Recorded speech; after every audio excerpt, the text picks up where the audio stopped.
नमस्कार दोस्तों, कैसे हैं आप सब? आशा है कि आप अच्छे होंगे और अपने जीवन का आनंद उठा रहे होंगे। स्वागत है आप सबका इस नई कहानी में जो ये प्रेरित करती है। ये हमारे ठाकुर जी कितने प्यारे हैं कि भक्त उन्हें भाव से कैसे भी स्वीकार करें, भी उसी भाव वैसे उन्हें स्वीकार कर लेते हैं और रीझ जाते हैं। श्री त्रिपुरदास जी का जन्म ब्रजमंडल के शेरगढ़ में हुआ था। उनके पिता राजमंत्री थे। बचपन से ही त्रिपुरदास जी में भक्ति के संस्कार थे। एक बार वे अपने पिता के साथ आगरा से किसी कार्य के लिए गिरिराज गोवर्धन जी आए। यहाँ उन्होंने ठाकुर श्रीनाथ जी के दर्शन किए और उनके सुंदर रूप को देखकर बहुत आकर्षित हो गए। उन्होंने ये ठान लिया कि वे अब वापस नहीं जाएंगे, बल्कि रोज इन्हीं के दर्शन करेंगे और इन्हीं के पास रहेंगे।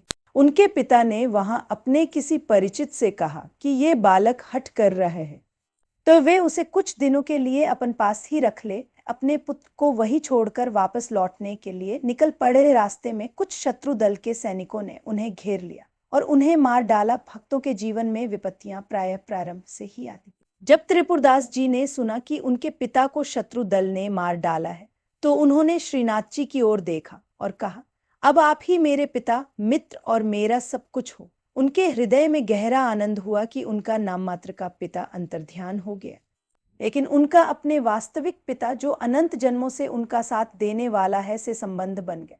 अब उनका केवल श्रीनाथ जी पर ही विश्वास था और वे निश्चिंत हो गए। वे रोज प्रभु के सामने भाव विभोर होकर रोते रहते थे। एक दिन जब वल्लभाचार्य महाप्रभु, जिन्होंने श्रीनाथ जी को प्रकट किया था, ठाकुर जी की सेवा में आए, तो उन्होंने देखा कि ये बालक ठाकुर जी को देखकर रोता रहता है।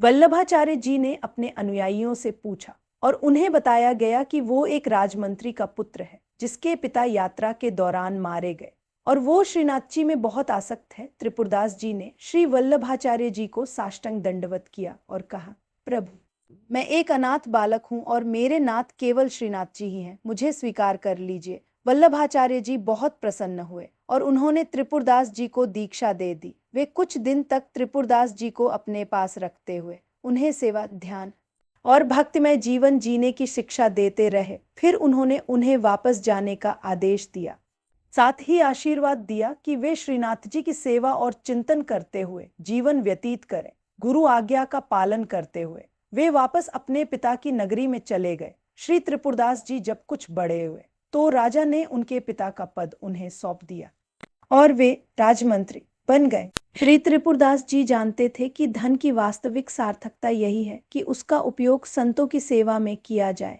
गाय, संत, ब्रह्म ऋषि, भगवान के विग्रह की पूजा और किसी असहाय व्यक्ति की मदद करना जो बीमार या असमर्थ हो, इनमें जो धन खर्च होता है वह आपके भाग्य के बैंक खाते में जमा हो जाता है। ये आपको ब्याज सहित वापस मिलेगा और हमारे प्रभु के बैंक में ब्याज बहुत अधिक है। 1 रुपये पर लाखों गुना ब्याज। जो आप देखते हैं कि कोई बड़ा पद प्राप्त करता है या कोई राजा बन जाता है, वह सब पूर्व जन्म में किए गए अच्छे कार्यों का फल है। लेकिन आजकल इस बैंक में विश्वास रखने वाले लोग बहुत कम हैं। त्रिपुरदास जी ने ये निश्चय किया कि राजमंत्री पद से जो भी धन प्राप्त होगा, उसे वे केवल संतों की सेवा और भगवत सेवा में ही उपयोग करेंगे।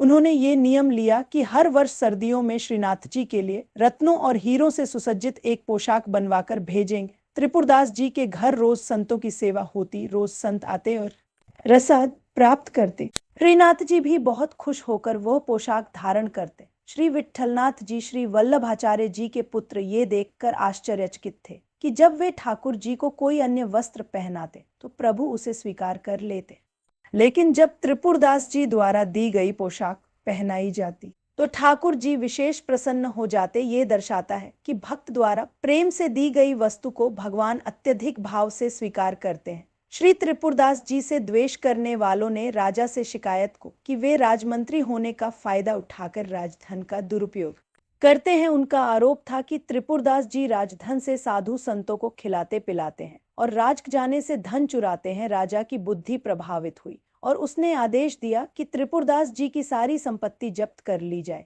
परिणाम स्वरूप उनके घर में भोजन के लिए बर्तन तक नहीं रहे। उनके पास खाने के लिए एक दाना भी नहीं बचा।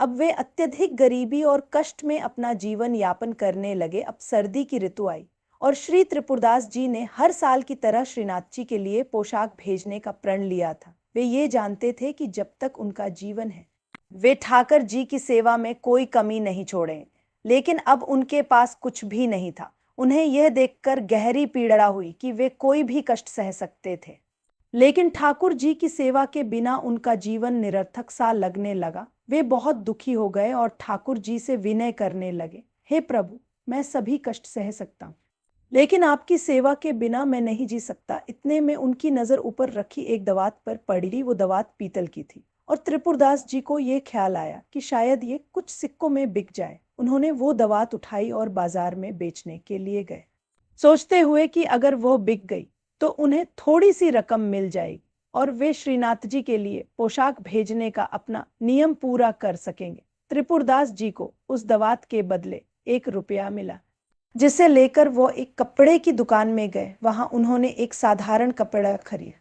उस सफेद कपड़े को उन्होंने खुद लाल रंग से रंगा, लेकिन रंगते वक्त उनके आंसू थमे नहीं। वे प्रभु से कहने लगे, हे नाथ, ये तो इतना साधारण और मोटा कपड़े है जो आपके सेवकों के भी लायक नहीं है।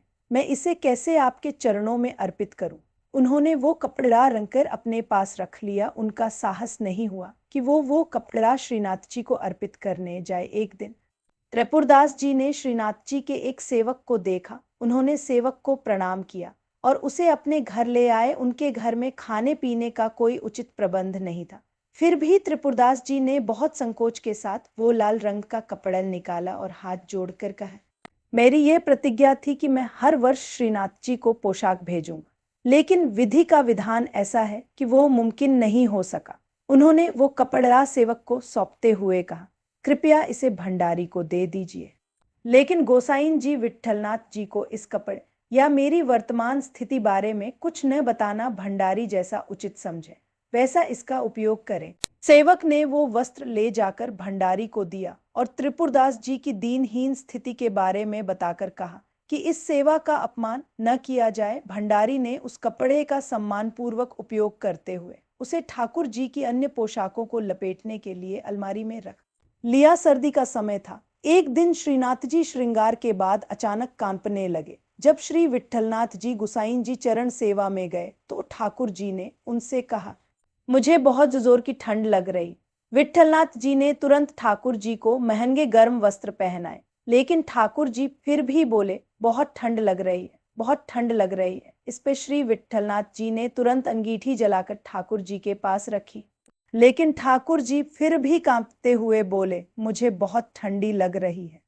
गुसाइन जी समझ गए कि ये साधारण ठंड नहीं है, ये तो किसी भक्त के हृदय की पीड़ा का संकेत था। गुसाइन जी बहुत संकुचित होकर बोले, प्रभु, अब क्या उपाय करूं? मैंने आपको गर्म पोशाक पहना दी और अंगीठी भी आपके पास रख दी, फिर भी आप कह रहे हैं कि आपको ठंड लग रही। विट्ठलनाथ जी को विचार आया कि कहीं किसी भक्त के भेजे हुए वस्त्र का अपमान तो नहीं हो रहा है। उन्होंने सेवकों को बुलाकर कहा, ये तत्काल बही खाता लाओ और देखो कि इस वर्ष किस किस की पोशाक आई है और किसकी नहीं आई है। सेवकों ने बही खाते में से सभी नाम सुनाए, लेकिन श्री त्रिपुरदास जी का नाम उसमें नहीं था। विट्ठलनाथ जी ने पूछा, आपने त्रिपुरदास जी का नाम क्यों नहीं सुनाया? वे तो हर वर्ष ठाकुर जी के लिए पोशाक भेजते थे, क्या इस वर्ष उन्होंने कुछ नहीं भेजा? सेवकों ने बताया, राजा द्वारा उनका सारा धन नष्ट कर दिया गया और उनका सब कुछ छीन लिया गया है। विट्ठलनाथ जी ने फिर पूछा, क्या इस वर्ष उन्होंने कुछ भेजा? सेवकों ने उत्तर दिया, उन्होंने केवल एक लाल रंग का साधारण वस्त्र भेजा है, जो ठाकुर जी की पोशाक लायक नहीं था, इसलिए हमने उसे पोशाकों को लपेटने के लिए इस्तेमाल किया और अलमारी में रख दिया। विट्ठलनाथ जी ने तुरंत समझ लिया कि ठाकुर जी को ठंड लगने की वजह यही थी। उन्होंने तुरंत दर्जी को बुलवाया और उस साधारण कपड़े से ठाकुर जी के लिए एक सुंदर पोशाक बनवाई। जैसे ही ठाकुर जी ने वह पोशाक धारण की, वे मुस्कराए और बोले, हाँ, अब मेरी सर्दी दूर हो गई। आशा है कि ये कहानी आप सभी को अवश्य पसंद आई होगी। मिलते हैं एक नई कहानी में, तब तक खुश रहिए, मुस्कुराते रहिए। आपका समय शुभ हो। धन्यवाद।